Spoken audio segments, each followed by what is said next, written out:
नमस्कार, आपके साथ मैं हूं सुमेरा खान। सत्ता के सभी न्यूज मित्रों का स्वागत है। सबसे पहले सत्ते पे सत्ता, यानी 7 खबरें और दिलचस्प जानकारियां एक साथ। आज पहले आपको पूर्व सांसद बदरुद्दीन अजमल की सियासी बद्दुआ दिखाएंगे जो उन्होंने नए संसद भवन को लेकर दी है। अजमल का दावा है कि नए संसद भवन की बिल्डिंग और दिल्ली में एयरपोर्ट जिस जमीन पर बनाए गए हैं वो जमीन वक्फ की है। इस बयान पर सत्ता का क्लेश हो रहा है।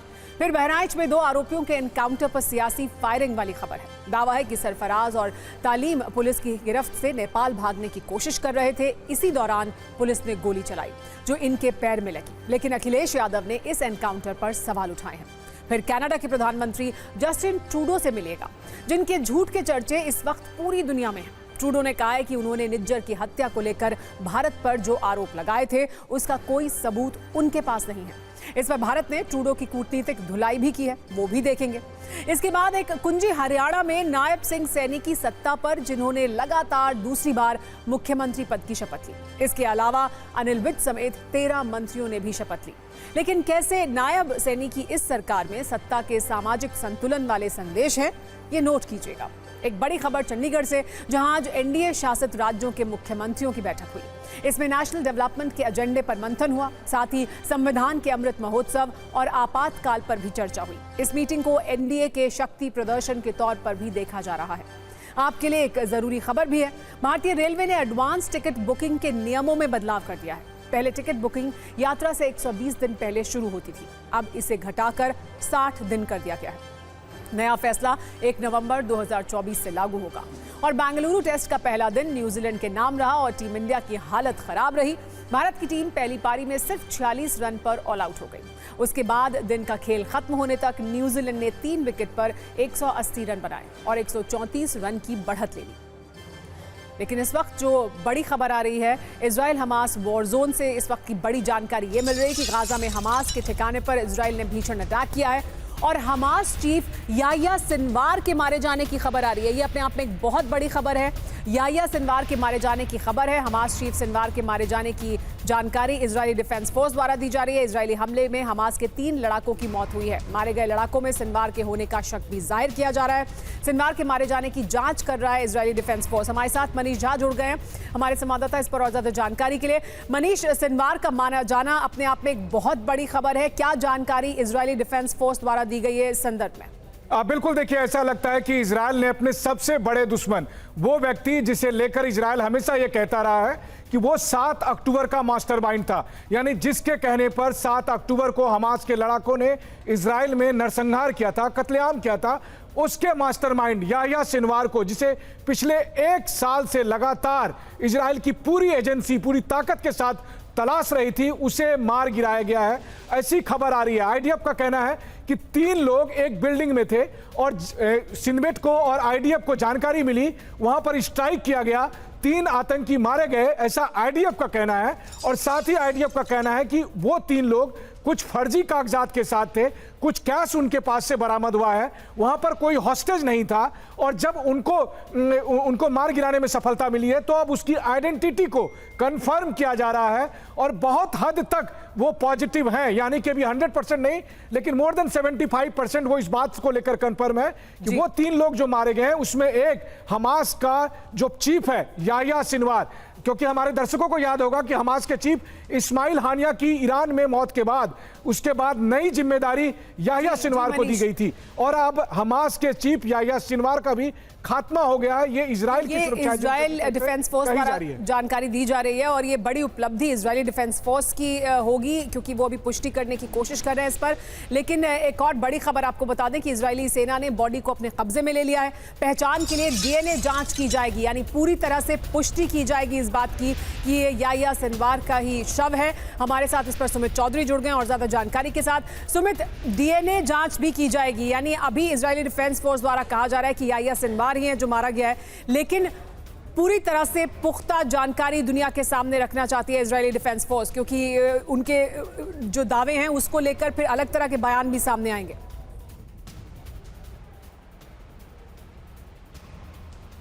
बिल्कुल, देखिए सुमेरा, मैं आपको बताऊं कि सबसे पहले इंपॉर्टेंट बात ये कि ये कोई इंटेलिजेंस बेस्ड ऑपरेशन नहीं था। आईडीएफ की तरफ से इस बात को लेकर साफ तौर पर कहा गया कि ये कोई ऐसा इंटेलिजेंस हमको नहीं मिला था कि इसी लोकेशन पे याया सिनवार है। ये एक रैंडम ऑपरेशन था।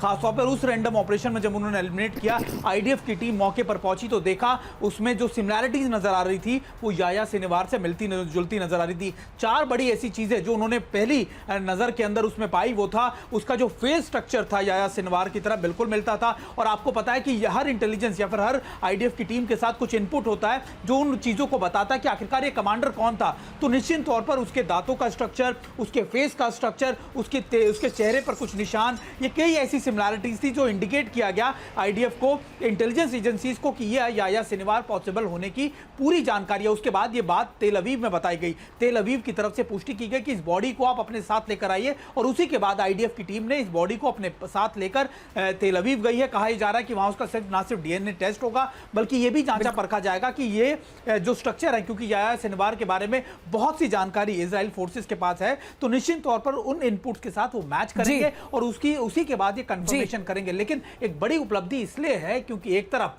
आप 2 फ्रंट्स पे देखिए जहां पर ग्राउंड ऑपरेशन चल रहे हैं, जहां पर ग्राउंड फोर्सेस मूव कर रखे हैं इजराइल की, एक है हमास की तरफ और एक है हिजबुल्लाह की तरफ। और दोनों फ्रंट के ऊपर इजराइल के पास इस समय ये उपलब्धि है कि उन्होंने एक तरफ हिजबुल्लाह को मार गिराया और एक बार फिर दोबारा से रिवाइव लीडरशिप को हमास की भी मार गिराया। यानी टॉप टारगेट्स को एलिमिनेट करने में इजरायली डिफेंस फोर्स सफल हो रही है, ये इजरायली डिफेंस फोर्स की तरफ से दावा किया जा रहा है। और अगर ये हुआ है, जिसकी पुष्टि इजरायली डिफेंस फोर्स भी कुछ समय में करेगी, तो ये अपने आप में हमास के लिए एक बहुत बड़ा सेटबैक है। इस पूरे जंग में, इस पूरे युद्ध में एक बड़ा सेटबैक होगा। आप दोनों का, मनीष और सुमित, बहुत बहुत शुक्रिया हमारे साथ जुड़ने के लिए इस बड़ी जानकारी के साथ।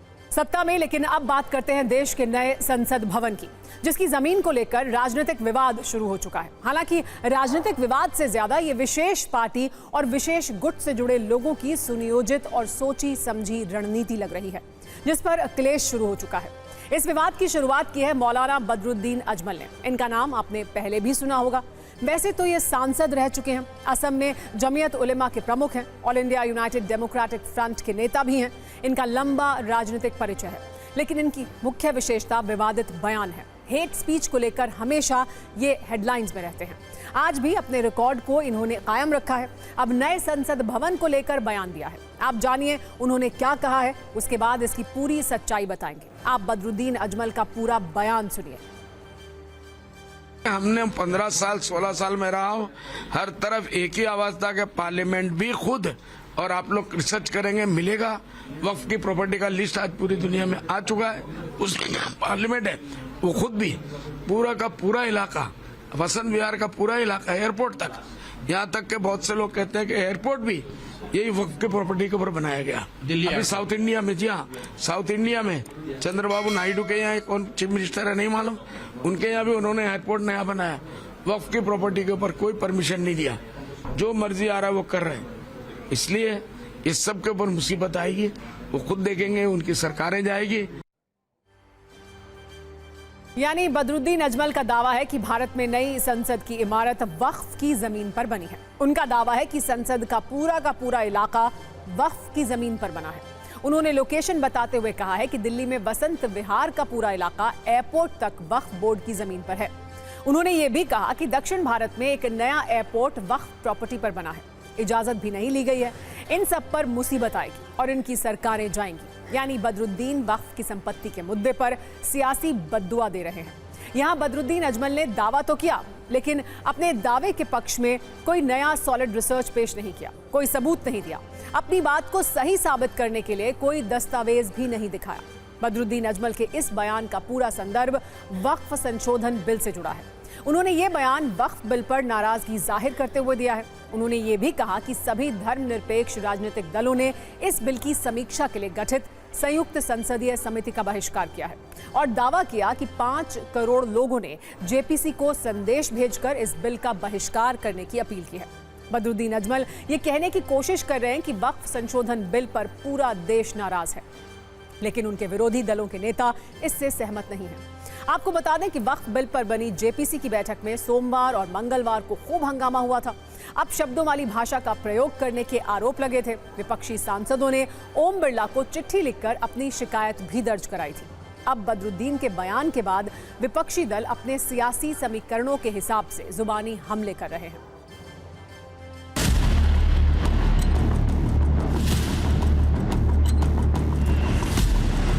बदरुद्दीन अजमल अनर्गल बयानबाजी कर रहे हैं। वो तो इस तरह बता रहे हैं जैसे पूरा देश ही वक्फ हो।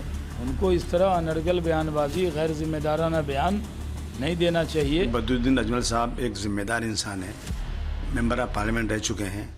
अगर उन्होंने इस तरह से कहा है तो उनके पास कोई उनको एविडेंस होना चाहिए, और अगर एविडेंस है तो मैं समझता हूँ ये अफसोस की बात है कि हमारी ज़मीनों पर बंदर बांट हो रहा है। कहीं नेता लोग पकड़ रहे हैं कि गवर्नमेंट ले रही ज़मीनें।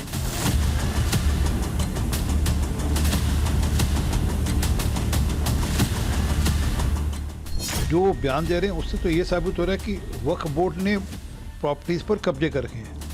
जिस प्रकार से वो कह रहे हैं कि पार्लियामेंट की प्रॉपर्टी भी हमारी है, जिस प्रकार से वो कह रहे हैं कि दिल्ली के एयरपोर्ट भी हमारे हैं, दिल्ली के अंदर सारी जो बड़ी प्रॉपर्टी सब हमारी हैं, तो उनका मत क्या है वो दिख रहा है। एग्जामिन करने की चीज़ होती है, एविडेंस की चीज़ें होती हैं, और अतिरेक के बयान, अभी वक्फ को लेकर के बहस चल रही है।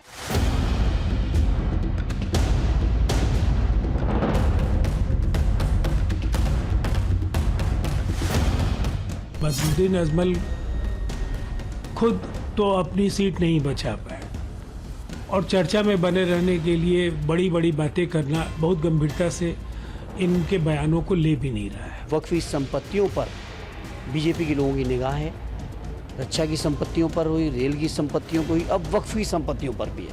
ये समाजवादी पार्टी इस बिल का पुरजोर विरोध करती है।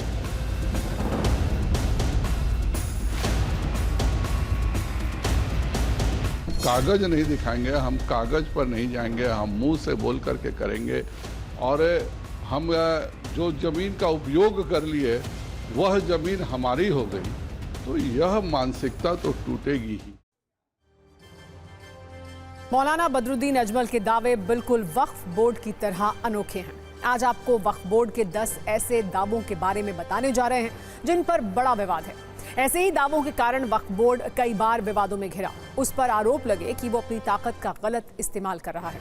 करीब 1 वर्ष पहले तमिलनाडु वक्फ बोर्ड ने तमिलनाडु में 500 साल पुराने हिंदू मंदिर समेत पूरे गांव पर दावा कर दिया। 2022 में हरियाणा के यमुनानगर में गुरुद्वारे की जमीन वक्फ को ट्रांसफर कर दी गई थी। नवंबर 2021 में वक्फ बोर्ड ने सूरत नगर निगम मुख्यालय को वक्फ की संपत्ति घोषित कर दिया था। 2018 में सुन्नी वक्फ बोर्ड ने ताजमहल पर अपना दावा कर दिया था। लखनऊ में एक शिवालय पर शिया सेंट्रल वक्फ बोर्ड ने दावा किया था।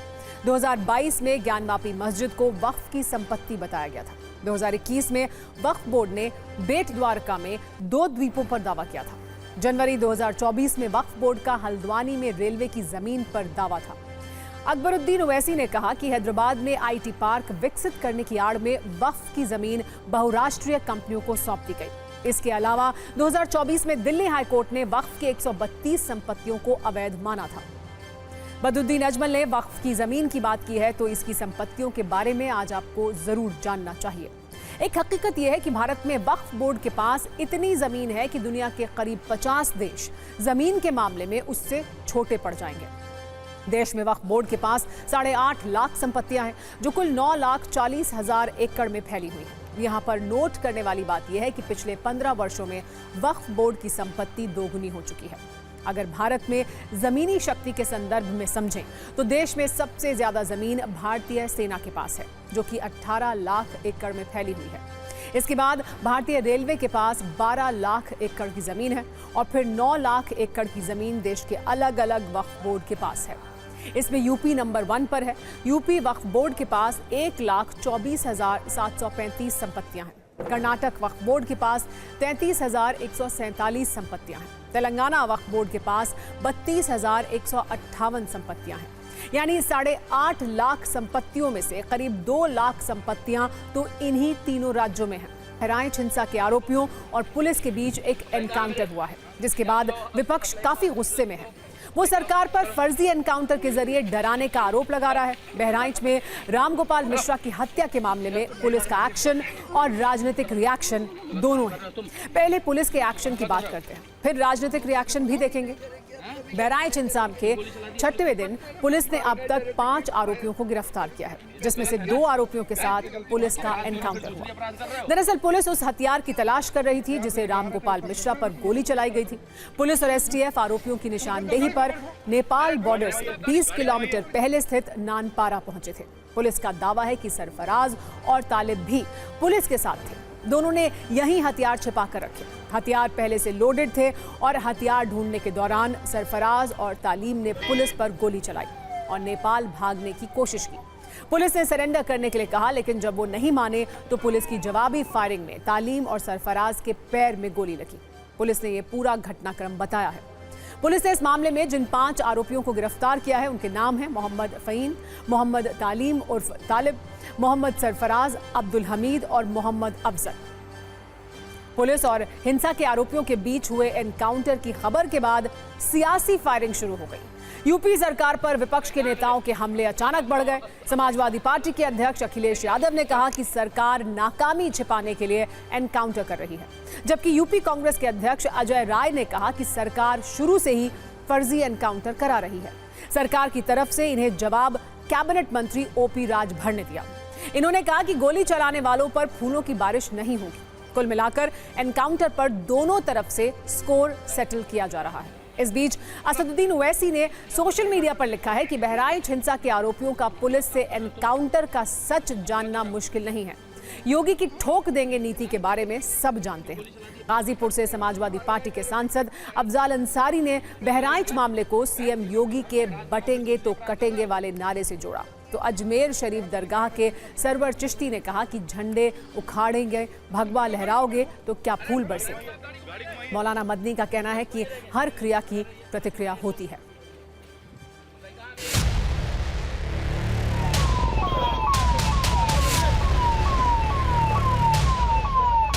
जिस गन से रामगोपाल मिश्रा पर गोली चलाई गई थी, उस गन को बरामद करने के लिए एक जगह पर ले जाया गया, जहां पर सरफराज ने उस गन से पुलिस को निशाना बनाया और पुलिस पर फायरिंग की।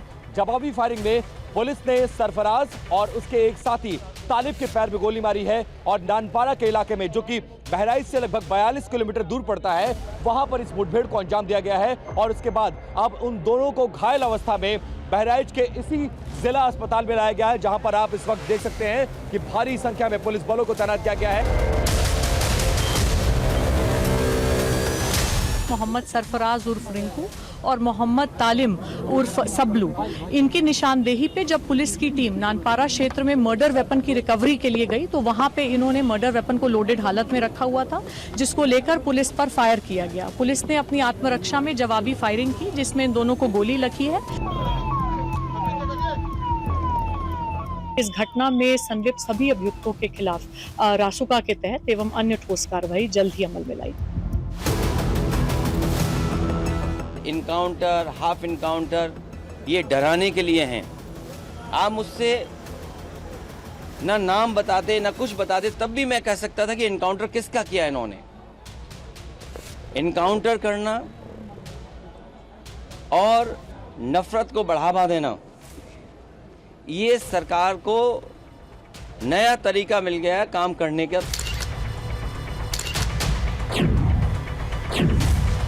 पहले से फर्जी इनकाउंटर करा रही है, चाहे वो मंगेश यादव का हो, अजीत प्रताप सिंह का हो, चाहे ये बहराइच, ये केवल और केवल अपने फेलिवर को, अपनी कमियों को छिपाने के लिए किया। जब पुलिस के ऊपर कोई पुलिस पकड़ने जाएगी, अगर कोई पुलिस के ऊपर गोलियों की बौछार करेगा तो पुलिस जो है उसको जो है माला पहनाएगी या फूलों की वर्षा करेगी। उत्तर प्रदेश में फर्जी एनकाउंटरों की एक लिस्ट है, चाहे वो विकास दुबे हो, चाहे अभी वो यादव जी का वो, अब इस तरह की बातें। मेरा अपना मानना है कि जिस प्रदेश में एडीजी लॉ एंड ऑर्डर को दंगा होने के 48 घंटे बाद बंदूक लेके सड़क पे चलना पड़े, वहाँ की कानून व्यवस्था आप समझ सकते हैं। एक भी किसी भी अपराधी के इनकाउंटर पे क्या अखिलेश यादव ने सकारात्मक बात की है? एक भी कितना ही बड़ा अपराधी क्यों न रहा हो, सकारात्मक बात उन्होंने की नहीं। सत्ता में अब हम एक ऐसी फिल्म की बात करने जा रहे हैं जो कूटनीति के बॉक्स ऑफिस पर बुरी तरह फ्लॉप हो गई है। और दिलचस्प बात यह है कि इस फ्लॉप फिल्म में कोई हीरो नहीं है, बल्कि एक विलन है, और वो है कनाडा के प्रधानमंत्री जस्टिन ट्रूडो। वर्ष 2001 में बॉलीवुड में एक फिल्म आई थी जिसका नाम था क्योंकि मैं झूठ नहीं बोलता। आपने भी शायद इस फिल्म को जरूर देखा होगा, लेकिन कनाडा के पीएम जस्टिन ट्रूडो की कूटनीतिक हरकतों वाली फिल्म का नाम है क्योंकि मैं झूठ ही बोलता हूं, और ये बात खुद जस्टिन ट्रूडो ने दुनिया के सामने आकर कबूल कर ली है। हमने आपको 2 दिन पहले सत्ता में ट्रूडो के ख्याली पुलाव दिखाए थे, जिसमें उन्होंने अपनी गोल गोल बातों से भारत पर आतंकी हरदीप निज्जर की हत्या को लेकर गंभीर आरोप लगाने की गलती की। सत्ता की चाहत और खालिस्तानी एजेंडे में बहते हुए भारत को आंख दिखाई, लेकिन अब उनकी हालत ऐसी है कि वो भारत से आंख मिलाने की भी स्थिति में नहीं है। और ट्रूडो के नए कबूलनामे को सुनकर पूरी दुनिया ये कह रही है कि ट्रूडो तो बड़े झूठे निकले। ट्रूडो ने 2 दिन पहले आरोप लगाया कि 6 भारतीय एजेंट कनाडा में आपराधिक गतिविधियों में शामिल हैं, लेकिन अब ट्रूडो ने मान लिया है कि इस आरोप का उनके पास कोई सबूत नहीं है, यानी ट्रूडो का दावा हवाई था। ट्रूडो ने तब कहा था कि भारत ने आपराधिक गतिविधियों का समर्थन करके बड़ी गलती की है, लेकिन अब ट्रूडो ने यू टर्न लेते हुए कहा है कि ऐसी बातें करने का मकसद सिर्फ भारत सरकार से बातचीत करना था।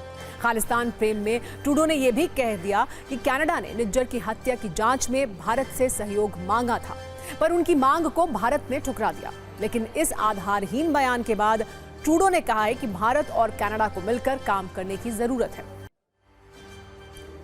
हमने सत्ता में अपने न्यूज मित्रों को दिखाया था कि ट्रूडो के मन में खालिस्तान को लेकर मंगल गीत क्यों बजते हैं, कैसे ट्रूडो का दिल खालिस्तानियों के लिए जोर जोर से धड़कता है। अब इस रिश्ते को खुद खालिस्तानी आतंकी गुरपतवंत सिंह पन्नू ने कबूल कर लिया है। वैसे एक जिम्मेदार चैनल होने के नाते हम आतंकी की बातों को प्लेटफॉर्म नहीं देते, लेकिन इस बार पन्नू के बयान से ये साबित हो गया है कि कैसे कनाडा के पीएम ट्रूडो खालिस्तान की गोद में बैठकर खेल रहे हैं। आतंकी पन्नू ने कनाडा के एक न्यूज चैनल पर यह माना है कि ट्रूडो के दफ्तर में उसकी बहुत चलती है और वो लगातार 3 साल से ट्रूडो के दफ्तर के संपर्क में है। इससे आप अंदाजा लगा सकते हैं कि ट्रूडो ने भारत को लेकर जो फेक न्यूज फैलाई उसकी स्क्रिप्ट कहां लिखी गई। वैसे भारत ने हमेशा की तरह ट्रूडो के झूठे आरोपों को सूद समेत वापस किया है। इस बार भी ट्रूडो के कबूलनामे के बाद भारत ने जो कहा है उससे शायद ट्रूडो को सद्बुद्धि आए। विदेश मंत्रालय के अनुसार ट्रूडो ने भारत की दलीलों को सही साबित किया है। भारतीय राजनयिकों के खिलाफ भारत को कनाडा ने कोई भी सबूत नहीं दिया है। विदेश मंत्रालय ने कहा कि ट्रूडो ने यह स्वीकार किया कि उनके पास निज्जर की हत्या की सिर्फ जानकारी है, सबूत नहीं है। जस्टिन ट्रूडो के सभी आरोप बेतुके और एक खास राजनीतिक मकसद से प्रेरित हैं। ट्रूडो के झूठे आरोपों की वजह से भारत कनाडा के संबंधों को जो नुकसान हुआ उसकी जिम्मेदारी सिर्फ और सिर्फ ट्रूडो की बनती है। We have made our position very clear on this particular matter. Since September of 2023, the Canadian government has not shared any shred of information with us. Yesterday, again, we had issued a statement saying that Canada has leveled serious allegations, but has so far not given any evidence to back it up. अब Justin Trudeau की हालत यह है कि ना तो उनके रिश्ते भारत के साथ बहुत अच्छे रह गए हैं और खुद कनाडा में भी अब उनके खिलाफ बगावत का झंडा बुलंद होने लगा है। लोग उनकी बेतुकी बातों से ऊब चुके हैं और इस्तीफे की मांग करने लगे हैं। ऐसा करने वाले खुद उनकी ही पार्टी के सांसद हैं। नाम है सीन केसी। कनाडा की लिबरल पार्टी के सांसद सीन केसी ने कहा है कि जो संदेश मिल रहा है वो एकदम साफ और स्पष्ट है और जैसे जैसे समय बीत रहा है ये और मजबूत होता जा रहा है। अब ट्रूडो के जाने का समय आ गया है और वो इससे पूरी तरह सहमत हैं। देश के लोग जस्टिन ट्रूडो को अब और बर्दाश्त नहीं कर सकते हैं। आपने सांसदों की बातों के सुनकर शायद अब ट्रूडो को ये समझ आ रहा होगा कि भारत को आंख दिखाकर उन्होंने कितनी बड़ी गलती कर दी है। अब हम आपको उन 5 आईज के बारे में भी बताते हैं जिसके दम पर ट्रूडो ने क्या क्या सपने देखे थे। उन्हें लगा था कि 5 आईज की दादागिरी दिखाकर वो भारत पर झूठ के जरिए दबाव बनाने में कामयाब हो जाएंगे, लेकिन ट्रूडो का 5 आईज वाला ये ढोल भी फट चुका है। दरअसल 5 आईज एक ऐसा संगठन है जिसमें 5 देश अपनी सुरक्षा की दलील देकर दुनिया में कहीं भी जासूसी, फोन टैपिंग, गुप्त ऑपरेशन जैसी गतिविधियों को अंजाम देते हैं। राष्ट्रीय सुरक्षा के नाम पर बने इस क्लब में अमेरिका, ऑस्ट्रेलिया, न्यूजीलैंड और ब्रिटेन के साथ कनाडा भी शामिल है। ट्रूडो ने जब भारत पर आपराधिक गतिविधियों वाले आरोप लगाए थे तब भी उन्होंने कहा था कि ये जानकारी उन्होंने 5 आईज देशों के साथ शेयर की है, लेकिन भारत ने ये बता दिया कि उसके पास फाइव आइज वाली इन धमकियों पर ध्यान देने का वक्त नहीं है। ट्रूडो की स्क्रिप्ट को फॉलो करते हुए अब तक अमेरिका ने भारत के खिलाफ बयान दिया है, लेकिन बाकी देशों के तेवर भारत को लेकर तल्ख नहीं है। अमेरिका ने कहा है कि ये गंभीर आरोप है और हम चाहते हैं कि भारत इन्हें गंभीरता से ले, कनाडा की जांच में सहयोग करे, लेकिन उन्होंने ये रास्ता नहीं चुना है। जबकि न्यूजीलैंड ने अपने बयान में कहीं भी भारत का नाम नहीं लिया। हालांकि ये कहा कि कनाडा द्वारा बताए गए आपराधिक आचरण अगर सिद्ध हो जाते हैं तो ये चिंताजनक है। ब्रिटेन का बयान आया कि वो कनाडा में स्वतंत्र जांच के बाद आए इस गंभीर घटनाक्रम पर कनाडा के साथ संपर्क में है। जबकि ऑस्ट्रेलिया का बयान ट्रूडो को बहुत चुभा होगा, क्योंकि ऑस्ट्रेलिया ने कहा कि वो भारत से फाइव आइज पार्टनर के तौर पर कम बल्कि दोस्त के तौर पर ज्यादा बातचीत कर रहा है। ऑस्ट्रेलिया भारत का सम्मान करता है, जिसके साथ परिपक्व रिश्ते हैं। यानी ट्रूडो को लगा था कि वो फाइव आइज का डर दिखाकर भारत के खिलाफ जो माहौल बनाएंगे वो उनकी सत्ता वाली चाहत को सींचने का काम करेगा, लेकिन अफसोस उनका एजेंडे वाली फसल झूठ की बारिश में बर्बाद हो गई है। अब सत्ता की शपथ वाली कुंजी खोलते हैं, जहां पिछले 2 दिनों में 2 राज्यों में 2 मुख्यमंत्रियों ने शपथ ली। कल उमर अब्दुल्ला जम्मू कश्मीर के सीएम बने थे। आज नायब सिंह सैनी ने हरियाणा के सीएम के पद और गोपनीयता की शपथ ली। इन दोनों शपथ में एक कॉमन बात दिखी, वो थी सामाजिक समीकरण, जिसका दोनों जगहों पर माइक्रो मैनेजमेंट किया गया। इस पर हमने सत्ता की विशेष कुंजी तैयार की है, लेकिन पहले हरियाणा में सीएम के शपथ की डिटेल्स समझते हैं। आज दिन में करीब 1 बजे पंचकुला के दशहरा ग्राउंड में नायब सिंह सैनी ने दूसरी बार हरियाणा के सीएम पद की शपथ ली, जिसके बाद वो हरियाणा के 19वें सीएम बन गए। नायब सिंह सैनी के साथ 12 और मंत्रियों ने शपथ ली। उनके शपथ का समारोह काफी व्यापक था। प्रधानमंत्री नरेंद्र मोदी, गृह मंत्री अमित शाह समेत एनडीए शासित राज्यों के करीब सभी सीएम और डेप्यूटी सीएम शपथ में शामिल हुए। एनडीए के 31 दलों के नेता भी इस शपथ समारोह में मौजूद थे। लेकिन जिस बात की चर्चा सबसे ज्यादा है वो सीएम सैनी के साथ शपथ लेने वाले 13 मंत्रियों का समीकरण है। इनमें सबसे ज्यादा 5 चेहरे ओबीसी वर्ग से हैं। हरियाणा में बीजेपी को भर कर ओबीसी वोट मिले हैं। जाट, ब्राह्मण और एससी वर्ग से 2-2 मंत्री बनाए गए हैं। बीजेपी के वोट शेयर में इनका भी अच्छा खासा योगदान है। इसके अलावा पंजाबी, राजपूत और वैश्य बिरादरी से भी 1-1 मंत्री बनाया गया है। इन वोट शेयर का बड़ा हिस्सा बीजेपी को गया है, यानी बीजेपी ने हरियाणा में राजनीतिक समीकरणों को फिट करने में कोई कोर कसर नहीं छोड़ी है। सैनी मंत्रिमंडल में नए और पुराने चेहरों की बात करें तो इसका भी ध्यान रखा गया है। सीएम सैनी के मंत्रिमंडल में उन्हें छोड़ दें तो 6 पुराने चेहरों को मौका मिला है और 7 नए चेहरों को मिला है मौका। मतलब नए और पुरानों का समीकरण ठीक ठाक है। इसके अलावा इस मंत्रिमंडल में 2 महिलाओं को भी शामिल किया गया है। एक खास बात यह भी देखने के लिए मिली कि बीजेपी ने हरियाणा में यूपी, राजस्थान, मध्य प्रदेश, छत्तीसगढ़ और ओडिशा की तरह डेप्यूटी सीएम बनाने का फॉर्मूला नहीं अपनाया। अगर जातिगत समीकरण देखें तो सीएम नायब सिंह सैनी ओबीसी, अनिल विज पंजाबी, किशन लाल पंवार दलित, राव नरबीर सिंह यादव, महिपाल ढांडा जाट, विपुल गोयल वैश्य, अरविंद कुमार शर्मा ब्राह्मण, श्याम सिंह राणा राजपूत, रणबीर गंगव ओबीसी, कृष्ण कुमार बेदी दलित, श्रुति चौधरी जाट, आरती सिंह राव यादव हैं, राजेश नागर ओबीसी, गौरव गौतम ब्राह्मण समुदाय से ताल्लुक रखते हैं। हालांकि इस मंत्रिमंडल में एक भी मुस्लिम मंत्री नहीं है। दरअसल बीजेपी ने 2 जगहों से मुसलमानों को टिकट दिया था, लेकिन एक पर भी जीत नहीं मिली। इसीलिए एक भी मंत्री मुस्लिम समुदाय का नहीं है। लोकसभा चुनाव में फीकी हार के बाद बीजेपी के लिए हरियाणा की जीत एक बूस्टर डोज की तरह है और इसे खास बनाने के लिए शपथ ग्रहण में प्रधानमंत्री नरेंद्र मोदी के साथ बीजेपी अध्यक्ष जेपी नड्डा, केंद्रीय मंत्री अमित शाह, नितिन गडकरी और राजनाथ सिंह के साथ एनडीए शासित 18 राज्यों के सीएम और डेप्यूटी सीएम भी पहुंचे थे।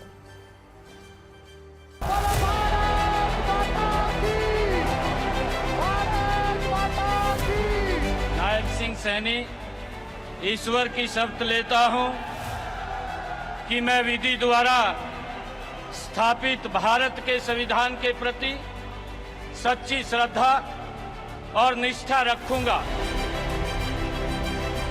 सरकार का गठन हरियाणा प्रदेश की जनता की अपेक्षाओं के ऊपर ये डबल इंजन की सरकार है। आदरणीय मोदी जी के साथ मिलकर के हरियाणा को तीव्र गति से आगे बढ़ाने का काम हमारी सरकार करेगी और ये संकल्प पत्र भी हमारी सरकार पूर्ण रूप से पूरा करेगी। संविधान के और विधि के अनुसार न्याय करूंगा। आए श्रुति चौधरी। प्रदेश के लिए, देश के लिए काम करना है और हरियाणा को भी उसी रफ्तार के साथ हमने आगे लेके जाना जिस रफ्तार के साथ नरेंद्र मोदी जी देश को विकसित भारत की ओर लेके जाना। मैंने कभी नहीं कहा कि मैं मुख्यमंत्री बनना। कांग्रेस में कुछ नहीं बचा, कुछ बचा हो तो मैं कुछ कहूँ, ना नीति ना नेता। आज लोगों का दिन है, आज एक बहुत महाउत्सव का दिन है जहाँ पे हमें आगे को देखना है। लोकतंत्र में जनता महान होती है, जो भी वर्डिक्ट हरियाणा की महान जनता ने दिया है वो स्वीकार्य है, लेकिन ये सरकार जो है, सारा मंत्रिमंडल इनका हार गया, बीच मझधार में मुख्यमंत्री बदल दिए गए, बहुत बैड गवर्नेंस इनकी रही। वैसे इस ग्रैंड शपथ समारोह के बाद एक और मेगा इवेंट हुआ जिसमें एनडीए के सभी सहयोगियों ने हिस्सा लिया। एनडीए के कई राज्यों के सीएम भी इस बैठक में शामिल थे। सभी एनडीए के मुख्यमंत्रियों, उप मुख्यमंत्रियों ने ताली बजाकर स्वागत किया। आंध्र प्रदेश के मुख्यमंत्री चंद्रबाबू नायडू, उप मुख्यमंत्री पवन कल्याण, नागालैंड के सीएम नेफ्यू रियो के साथ मेघालय और सिक्किम के सीएम ने पीएम के नेतृत्व में एक बार फिर से विश्वास जताते हुए उनको हरियाणा में जीत की शुभकामनाएं दी। अब उन न्यूज मित्रों के लिए एक वीडियो वार्निंग जिन्हें चटकारे लेकर गोलगप्पे खाना बहुत पसंद है, जो किसी चाट की दुकान पर खड़े होकर ये कहते हैं कि भैया गोलगप्पे थोड़े तीखे रखना। आज ऐसे सभी लोगों के लिए झारखंड के गढ़वा शहर से एक वीडियो आया है, लेकिन इसमें शहर से ज्यादा जरूरी है गोलगप्पे तैयार करने का तरीका, जिसमें दो शख्स पैरों से गोलगप्पे का आटा गूंद रहे हैं। और फिर सोचिए, इस तरह तैयार किए गए आटे से जो गोलगप्पे बनाए जा रहे थे उन्हें लोग बहुत स्वाद लेकर खाते भी होंगे। लेकिन बात सिर्फ इतनी नहीं है। पुलिस के अनुसार ये आरोपी गोलगप्पे का टेस्ट बढ़ाने के लिए पानी में टॉयलेट क्लीनर और यूरिया खाद भी डालते थे। जब ये दोनों गोलगप्पे के लिए आटा तैयार कर रहे थे तभी किसी ने उनका वीडियो बना लिया और इसके वायरल होने के बाद पुलिस ने इन दोनों को गिरफ्तार भी कर लिया। हूटा बज चुका है, यानी सत्ता में आज का वक्त खत्म हो गया है। कल शाम 7 बजे आपसे फिर मुलाकात होगी। तब तक सभी न्यूज मित्रों से हमारी गुजारिश है कि वो सत्ता की न्यूज रील्स को ज्यादा से ज्यादा शेयर करें और मुझे दें इजाजत।